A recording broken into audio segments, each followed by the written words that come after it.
So hello everyone, welcome to our channel जहां हम explore करेंगे इंडिया की कॉन्स्टिट्यूशनल हिस्ट्री को from British colonial rule to Indian independence, यानी हमारी आजादी के सफर की कहानी। आज का ये वीडियो एक स्पेशल कोलैबोरेशन है मेरे और वर्डिंगटन वाइफ के बीच में, जहां हमारा मकसद है कि भारत के नागरिकों को उनका स्वर्णिम इतिहास बताना। In today's episode, we'll explore the Regulating Act of 1773, एक ऐसा कानून जिसने ब्रिटिश हुकूमत को इन ईस्ट इंडिया कंपनी में डायरेक्ट कंट्रोल दिया। लेकिन इस एक्ट को समझने के लिए पहले हमें देखना होगा कि ईस्ट इंडिया कंपनी बनी कैसे। On 31st December 1600, the British Crown granted a charter to the governor and the Company of Merchant of London trading into East Indies.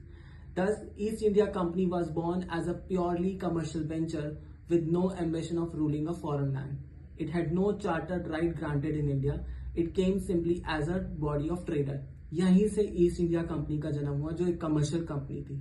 इसका मकसद था इंडिया जैसे देश से स्पाइसेस, सिल्क और कॉटन जैसे प्रोडक्ट का ट्रेड करना, ना कि किसी देश पर राज करना। लेकिन वक्त के साथ साथ कंपनी ने अपनी मिलिट्री और पॉलिटिकल पावर बढ़ाई, और the weakness of Mughal empire and the constant war between native prince drew company into the politics. और इस पॉलिटिकल क्योस का फायदा उठाते हुए कंपनी ने अपनी मिलिट्री पावर और बढ़ाना स्टार्ट किया।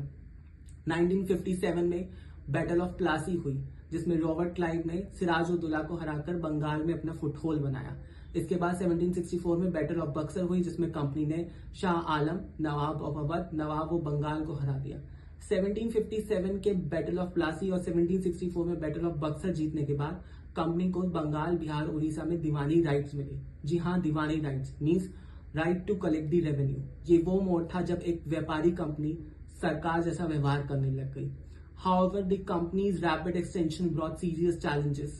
The East India Company was facing a financial constraint caused by mismanagement and corruption in India, and heavy military expenses and significant loss of trade, especially following the American boycott of British tea. These problems threatened the company's monopoly and by and large British interest in India. And meanwhile, in England, the company was facing the bankruptcy and had to seek the British government financial assistance. फिर यहीं से शुरुआत हुई British government के direct intervention की। जी हाँ, British parliament ने कानून पास किया, an act for establishing certain regulation for better management of affairs of east India company in India and in Europe, जिसे हम कहते हैं regulating act of 1773। The key provision of the act were the Governor General of Bengal were made the Governor General of India, और Warren Hastings उस हिसाब से बने पहले गवर्नर जनरल। मद्रास और बॉम्बे प्रेसिडेंसी को बंगाल गवर्नर जनरल के अंडर लाया गया ताकि एक बेटर सेंट्रलाइज एडमिनिस्ट्रेटिव सिस्टम बन सके। सुप्रीम कोर्ट को स्टैब्लिश किया गया एट फोर्ट विलियम्स इन कलकत्ता इन 1774, और यह कोर्ट ब्रिटिश सब्जेक्ट के सिविल, क्रिमिनल, एडमिरल्टी केसेस को देखती थी। कंपनी के अधिकारियों को इंडियन रूलर से गिफ्ट्स लेना और प्राइवेट ट्रेड करने के लिए मना कर दिया गया ताकि करप्शन को रोका जा सके और करप्शन से लड़ा जा सके। कोर्ट ऑफ डायरेक्टर को ब्रिटिश हुकूमत को रेगुलर रिपोर्ट भेजनी होती थी ताकि कंपनी को एक अकाउंटेबिलिटी दी जा सके और कंपनी की एक अकाउंटेबिलिटी बनाई जा सके। लेकिन इस एक्ट के बावजूद भी कई दिक्कत सामने आई। गवर्नर जनरल के पास वीटो पावर ना होने की वजह से काउंसिल्स में लगातार कन्फ्लिक्ट हो रहे थे।